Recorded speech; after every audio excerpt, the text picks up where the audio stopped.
தினம் ஒரு தியானம். மானானது நீரோடைகளை வாஞ்சித்து கதறுவது போல, தேவனே என் ஆத்துமா உம்மை வாஞ்சித்து கதறுகிறது. சங்கீதம் 42:1.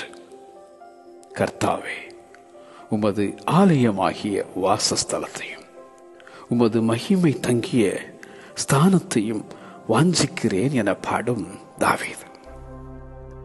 அதிகாலமே உம்மை தேடுகிறேன், என் மாம்சமானது உம்மை வாஞ்சிக்கிறது.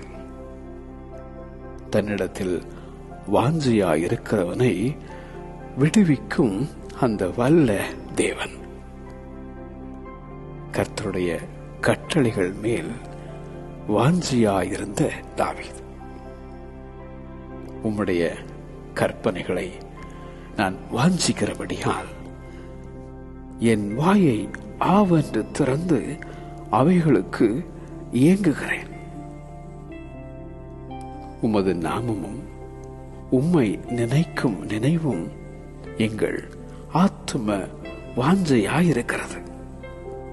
என் ஆத்துமா இரவிலே உம்மை வாஞ்சிக்கிறது என உரைத்த அந்த ஏசாயா தீர்க்கதரிசி.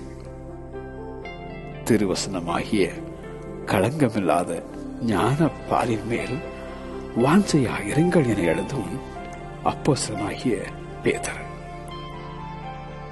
வல்ல தேவன் மீதும் அவருடைய வாசஸ்தலத்தின் மீதும் அவருடைய வார்த்தை மீதும் நாம் வாஞ்சையாயிருப்போம்.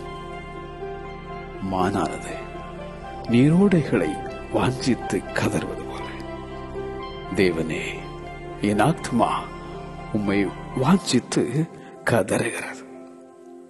மானானது நீரோடைகளை வாஞ்சித்து கதறுவது போல, தேவனே என் ஆத்துமா உம்மை வாஞ்சித்து கதறுகிறது. ஆமென்.